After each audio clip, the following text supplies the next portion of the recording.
Welcome back to Horrifying Stories. Hill County 911, what's your emergency? I just killed my children. Excuse me? I just killed my children. On June 5, 2009, Hill County 911 received this horrifying and callous call from Debra Janelle Jeter, who used a knife to slash the throats of her two daughters, Kelsey and Kirsten Jeter.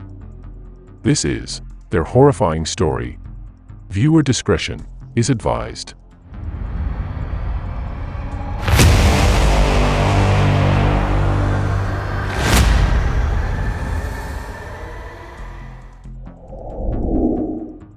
Born on November 20, 1962 in Randolph County, Georgia, not much details can be found regarding her family background. All that was known about Debra was that she was a nurse by profession, married to Lester Jeter, and they had two daughters, just 1 year apart, named Kirsten and Kelsey Jeter. She first showed signs of mental health problems back in 2004 when she physically abused her elder daughter Kirsten. The incident prompted her husband Lester, also known as Lee, to have her admitted to a mental institution after recognizing her condition needed specialized attention. No information is available on how long she stayed in the facility, but it was clear that she had eventually been discharged after some time and got reunited with her little family. Charges against her because of the abuse weren't pushed through as well. However, since then, their marriage had been through a rough patch. Steve Ralston, a logger whose house was near the Jeters' residence, recalls there had been quite a few instances where he had to call the police to check on the Jeters because all the noise and chaos coming from their house already bothered him. Some of the other neighbors had also reported to police on separate instances. Needless to say, it was clear to everyone on the block that the couple was going through a series of problems that have apparently piled up in their marriage.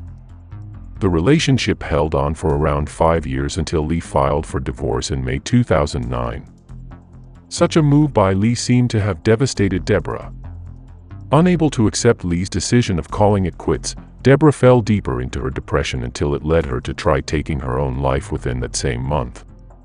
Attempting to commit suicide in itself was disturbing enough, but what made things all the more bothering was that she did so right before her two teenage daughters.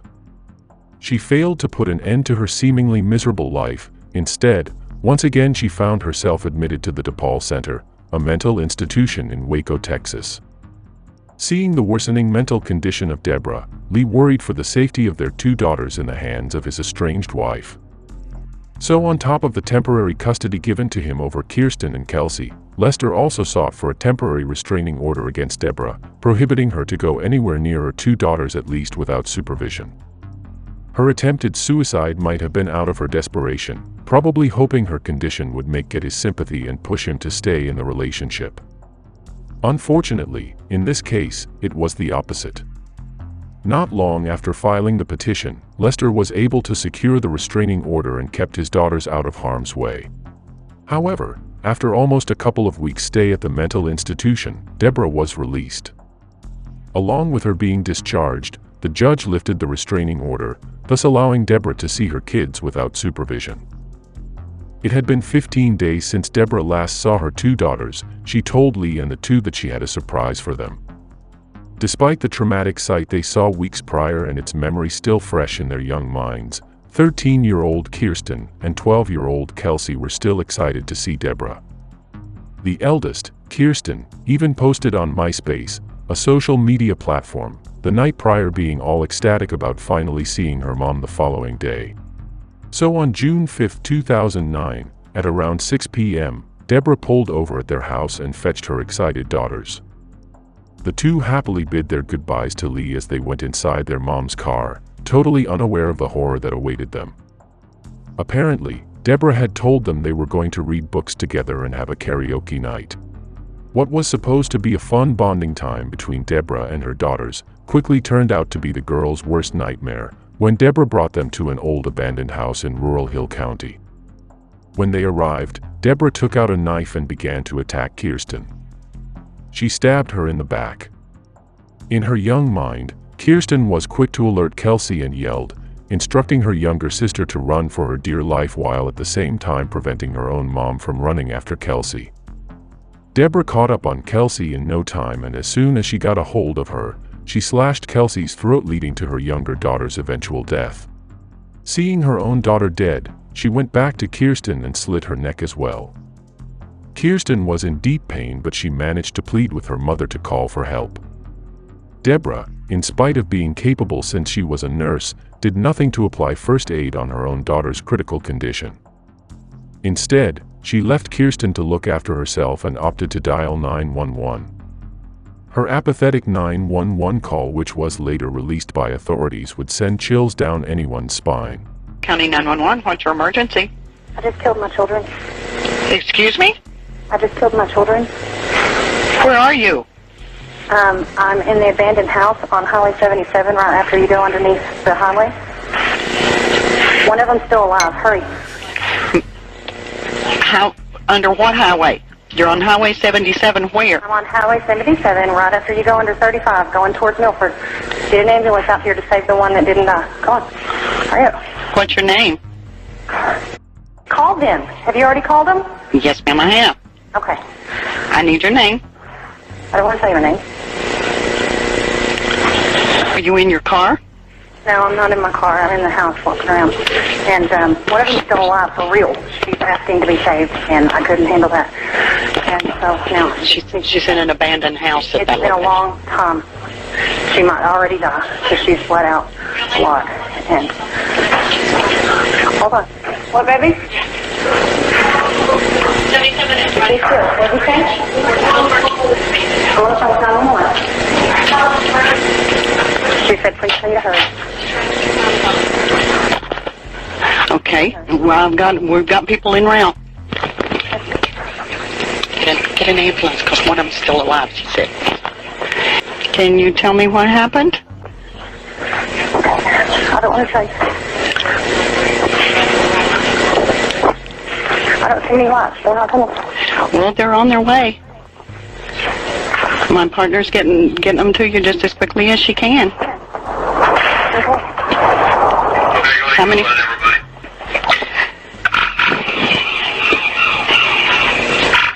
How many children do you have? Huh? Two. Two? One is dead. One of them is dead. She's dead. But the other one, she wants to be saved, and she needs to be saved. And I don't see any lights. Tell them to get the fuck out here. Honey, they're coming. They're coming. Do you have any weapons? I do. I have a knife. She has a knife. Should I throw it away? No, ma'am. Just put it in. She's got a knife. She says hurry. Okay. Tell her we're on our way. She won't give me. Can you not tell me what your name is? Well, Huh? hold on. What's your name, darling? I'm not telling you my name. I'm off the door. How old are your children? Hold on. You see that? Okay, they're coming. God damn it, hurry up. Honey, they are coming. They're on their way. You should be hearing lights and sirens. Seeing lights and hearing sirens. Going on, I'm gonna be with you if everything happens. Are you there? Here. Are you still with me? I'm still with you. I'm out here waiting for the bed. But they're Hello? not here. I'm here. They're not here. They're on their way, sweetheart. They had to come from different parts of the county. Hold on, kid. They're coming. Tell them not to shoot me. I don't have a gun. Okay. She doesn't want to get shot because she doesn't have a gun. We told her she had a knife, so just when they get there, tell her. Okay. When they get there, Uh-huh. I want you to lay the knife down out. When you get the door open, I want you to lay the knife down so they can see that you don't have any weapons. Okay. Get up here. Okay, you There's need to... people coming up the driveway. I know, I understand that. I want... Driveway with my hands up. She stayed... By the house, both hands up, except for one, because I'm on the phone. They're coming. She's got her hands up except for the fact that the one that she's on the phone with. So she's out in the yard. She says she's out in the yard beside the house. Okay, goodbye. I see them. They're right here. Goodbye. All right, bye. When the first responders arrived at the scene, they found her already outside the house, with both her hands up and the knife placed on the roof of a car parked nearby. Kelsey was found dead on the spot in one of the bathrooms, but miraculously, Kirsten was still fighting for her life when they found her in a bedroom. Although conscious and breathing, Kirsten was in a critical condition, having lost a lot of blood by then. With no time to waste, Kirsten was airlifted to Parkland Hospital and was immediately brought to the operating room for surgery. Lee Jeter later told the news that Kirsten had sustained a wound in her neck, from one side of the neck to the other, resulting in her airway being cut along with one of her main arteries. Being such a fighter, 4 days after, she was released from the intensive care unit and was on her way to complete recovery. Needless to say, authorities arrested Debra and detained her at Hill County Law Enforcement Center. They put Debra on close watch for her suicidal tendencies. Debra was charged with murder and attempted capital murder. The court also placed a $1.5 million bond on her.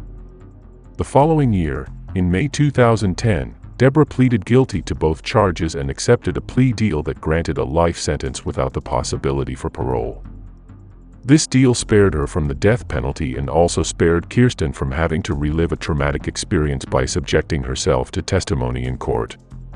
Reportedly, Debra was able to talk with her ex-husband Lee with Kirsten, apologizing for all that she had done. However, she admitted to Lee that she still harbored hate towards him until that day. It was only to Lee that she confessed that her sorrow over their separation and the custody battle ultimately led her to do such a horrifying crime. She felt she didn't want to suffer alone and wanted to spare the kids from further pain. In her twisted thinking, killing them was all she could do to protect her own kids. Debra was eventually transferred to the Texas Department of Criminal Justice Prison Unit in Gatesville. Lester eventually remarried on July 24, 2015 to Emily Jeter. Kirsten, on the other hand, was a fighter since that horrifying night up to this day. Her remarkable strength and bravery continues to inspire her father, and possibly many others who have gone through a similar ordeal. Thank you for making it this far. If you liked this video, please click the like button and subscribe to our channel. Let us know your thoughts in the comments below. We would love to hear from you. Again, thank you and see you on the next one.